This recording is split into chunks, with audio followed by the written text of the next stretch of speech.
Railway हो या फिर कोई और एग्जाम हो, इस टाइप के सवाल जरूर पूछे जाते हैं। इसमें यह बोला जा रहा है किसी संख्या n को 5 से भाग करते हैं तो शेषफल 2 बचता है। अब अगर n स्क्वायर को 5 से डिवाइड करें तो शेषफल कितना बचेगा। ध्यान दीजिए दोस्तों, यहाँ पे संख्या n था, अब यहाँ पे संख्या का स्क्वायर हो रहा है। तो जब संख्या का स्क्वायर हो रहा है तो ध्यान रखिएगा आपके शेषफल का भी स्क्वायर हो जाएगा, है ना। तो यहाँ पर देखिए 2 था तो शेषफल अब कितना हो जाएगा, 2 का स्क्वायर, और 2 का स्क्वायर कितना हो जाता है, 4 हो जाता है।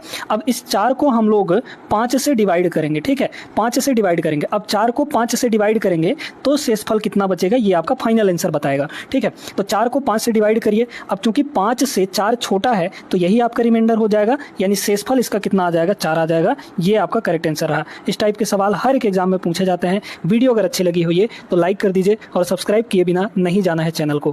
बेईमान डीलर वाला यहाँ पर सवाल देखिएगा। इसमें यह कह रहा है कि एक डीलर जो है वो अपने सामान को क्रय मूल्य पर बेचने का दावा करता है, लेकिन 1 किलोग्राम बाट के स्थान पर वो वास्तविक मूल्य 800 ग्राम वाला बाट का प्रयोग करता है।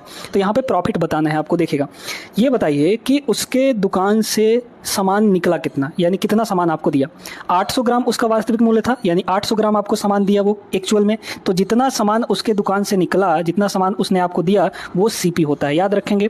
एसपी क्या होता है, जितने का आपसे पैसा लिया। वो तो आपको 1 किलो बता के दिया ना, यानी 1 किलो का पैसा लिया आपसे, मतलब कि एसपी आपका कितना हो जाएगा, 1 किलो, और 1 किलो का मतलब होता है 1000 ग्राम। इन दोनों का ले लीजिए रेशियो, काटेंगे 2 जीरो से, 2 जीरो कटा। 8 का खरीदा, 10 में बेचा, यानी 2 का प्रॉफिट होगा। 2 का प्रॉफिट होगा किस पर होगा, सीपी पर। सीपी आपका कितना है, 8 है। इसको 100% से मल्टीप्लाई करेंगे तो आपका आंसर आ जाएगा, ये आपका कितना आ जाएगा, 25%, ठीक है। तो 25% का प्रॉफिट उस डीलर को होने वाला है। इस तरह के सवालों को इस टाइप से किया जाता है। 2 संख्याओं का HCF दिया है 9 और उनका अनुपात दिया है 5 और 7। आपको दोनों संख्याओं का अंतर निकालना है। सबसे पहले तो ये जानिए कि अगर आपको संख्याओं का अनुपात और HCF दिया है तो दोनों संख्याएं कैसे निकालेंगे। तो ध्यान रखिएगा, अनुपात के साथ जब हम लोग HCF को मल्टीप्लाई करते हैं तो संख्याएं निकल कर आती हैं। जैसे 5 को हम इसके HCF से मल्टीप्लाई करेंगे तो 9 को 5 से मल्टीप्लाई करेंगे तो ये हो जाएगा 45, यानी ये पहला संख्या हो गया। फिर ऐसे ही 9 को 7 से गुणा करेंगे तो आ जाएगा आपका दूसरा संख्या, यानी 63, 9 7 63।